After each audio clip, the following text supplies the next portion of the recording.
জানাই আমাদের কৃষি কালচার দেখতে পুরা দীর্ঘ বিরতির পর এলাম আমার খামারে। খামার বলতে মিশ্র ফলের বাগান, দুর্লভ বিলুপ্তপ্রায় গাছের সংগ্রহশালা এবং একটা ছোট্ট নার্সারি। তো গতকালকে এসেছি দুপুরের দিকে, এসে অনেক ধরনের কাজ করছি, তখন আর আপনাদেরকে কোনো ভিডিও করে দেখাতে পারি নাই। আর এখন সকাল 7টাও বাজে নাই।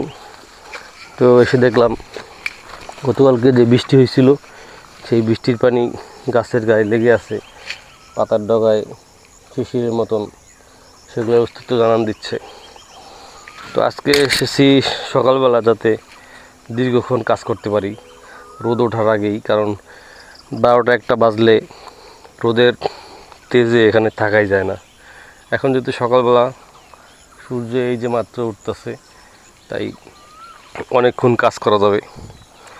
কালকে এসে বিকালবেলা এখানে একটা কলা গাছ কেটে ফেলছি, কারণ এটা ছিল বিচি কলা।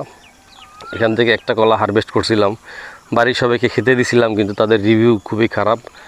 তারা বলেছেন যে এই কলা খাওয়ার উপযোগী না। গ্রামের ভাষায় একে বলে জামাইড্ডা কলা, মানে শুধু বীজ আর বীজ, কোনো মজা না। তাই এই কলা গাছটার বেশিরভাগই শাখা পোশাখা কেটে এখানে ফেলে রাখছি। যেহেতু এগুলো খাওয়ার উপযোগী না, খাওয়া যাবে না, তাহলে রেখে লাভ কি? জংলা বানায় কোনো লাভ নাই, কেটে ফেলছি। এভাবে করে খামারে আরও কয়েকটা কলা গাছ কেটে এদিকে ফেলে রাখছি। কলা গাছের বিস্তার ভালোই ছিল, কিন্তু ভালো জাতের কলা গাছ আমি লাগাইতে পারি নাই। তো গতকালকে এসে একটা জিনিস দেখলাম যে আমার খামার সংলগ্ন চাচার একটা মহিলা খেজুর গাছে প্রচুর কাঁদি আসছে। তো এই খেজুর গাছটা আমি বলা যায় ভাগ্যগুণে পেয়েছি আমার খামারের পাশে। এটাকে আমি নষ্ট করতে দেই না, বা এটার যত্ন করি আমি, কারণ এই খেজুর পাকলে পশু পাখি তো খাবেই, মানুষও খেতে পারবে। কারণ এই ধরনের খেজুর, দেশি খেজুর এখন বিলুপ্ত হয়ে গেছে। দেখতে না দেখতে দেখলাম একটা মাছ ডাব দিল, এই ফিশ ফিট খাওয়ার জন্য ভেসে উঠছিল। তার মানে অল্প কিছু হইলেও, কিছু না কিছু হইলেও এটার ভিতর মাছ আছে। তো আজকে ফেলনি দিয়ে দেখব মাছ আছে কিনা।